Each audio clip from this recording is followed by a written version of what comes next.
Hello everybody, welcome back to geometry. We are going to start off here talking about chapter 7. We skipped 6, no big deal. 7 is quadrilaterals. Now, we're going to start off with talking about every kind of polygon and then really dig deep into those quadrilaterals, which are four-sided. So when we're talking about polygons here, a polygon is a closed figure formed by 3 or more line segments that we call sides. Again, nothing new, nothing crazy. Now we're going to talk about the sum of the interior angles here for a minute. So when I'm talking about a triangle here, a triangle we know has 3 sides, and the number of triangles in a triangle, well, that's just 1. We know triangles interior sums to 180. So here's where it gets interesting. So when we're looking here at this square, right, there's 1, 2 triangles here. Well, if I have 2 triangles, then I'm going to multiply that 180 times 2.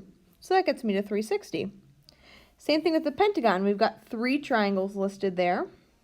So you can kind of notice a pattern. As we go up in sides, the number of triangles is going to increase. Here with the hexagon, we had 4.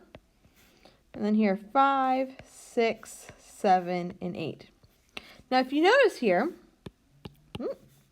the number of sides times the number of triangles doesn't get us to 180, but the number of sides minus 2 times the triangle gets us 180. So there is our formula. How do we find the interior angle no matter what?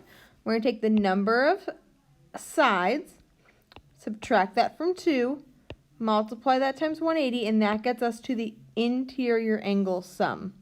So all the inside angles should add up to whatever this number is. All right, let's work on that next section here. So now we're going to apply that formula. So for a 15-gon, we're going to have S is equal to 15 minus 2 times 180. Well, 15 minus 2 is 13. 13 times 180 is going to get us to 2340. Okay, we're going to do the same thing with the 21-gon. We're going to do 21 minus 2, that gives us 19, times 180. 19 times 180 is 3420. Anytime I say these large numbers, I always think of like snowboarding, and they're like, oh, you pulled a 900, that's insane. Like, that's just so funny. Okay, so here we go.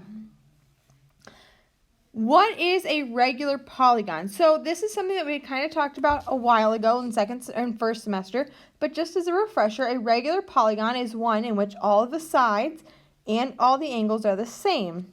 So think like a square, right? A square is our quadrilaterals version of a regular polygon. All of our sides are the same and all of our angles are the same. Okay, so let's find the measure of the interior angles of a pentagon. Well, before we can do that, we have to know what the interior angles are. So we are going to calculate that. So we have a pentagon is 5, so 5 minus 2 times 180. So that's 3 times 180. That gets us to 540. Okay, so that's the interior angles. But now we want to find each of them, and because they're all the same, we can just divide by how many angles. So obviously in a pentagon, we have 5 angles, which means each interior angle is going to be 108 degrees. Okay, let's look at a regular 18-gon. Again, here we have to calculate the interior angles and then divide. So let's calculate our interior. So we have 18 minus 2 times 180. That's going to give us to 2880. And we're going to divide that by 18 sides, right? That's our total divided by the number of sides or the number of angles. So each angle in a 18-gon is 160 degrees, practically almost flat.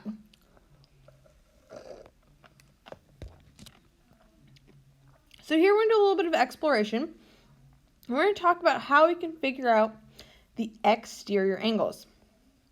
So if we zoom in here, on a triangle, what it's showing us is, hey, here is a straight angle, right? Straight angles add to 180. So we're going to do 180 minus 79. That means this angle is 101. Same thing here with the 40. 180 minus 40 gives me 140. 61 minus 180 minus 61 gets us to 119. So those are all of our exterior angles. So now what we have to do is add up all of these angles. So 101 plus 140 plus 119 gets us to 360 degrees. And that's for a triangle. So let's see if it's the same with a quadrilateral. So again, we're going to take our straight angle and we're going to subtract 180 minus 124. That gets us to 56. Same thing here with 76. That gets us to 104. With 89, that gets us to 91. And 71 is going to be 109. So just like we did with that triangle, we're going to add up all three of those numbers. 56 plus 104 plus 91 plus 109 gets us to 360. Okay. If you were to take a gander here, you could probably fill in the other two, but let's just go ahead and fill them in. So again, as you were to go around and subtract all these, you'd get 82, 59, 93, 50, and 76. Once again, adding up to 360. Same thing with the hexagon. Once again, adding up to 360. So let's kind of write a concluding sentence here about what we can conclude.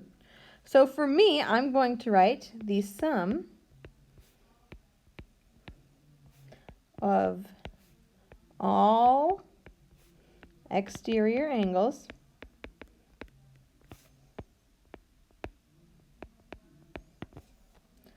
will add to 360. And put a little star down here, no matter how many sides.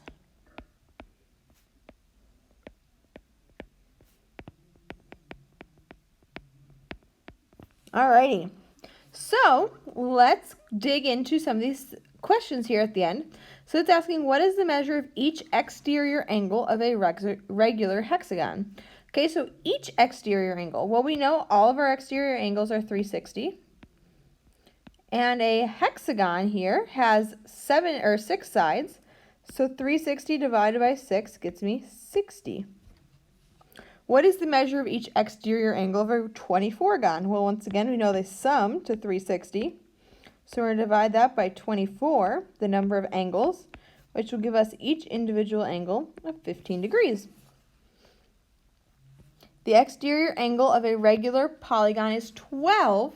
So how would we figure that out? Well, we can just plug it in. So we know 360 divided by sides we don't know equals our measure.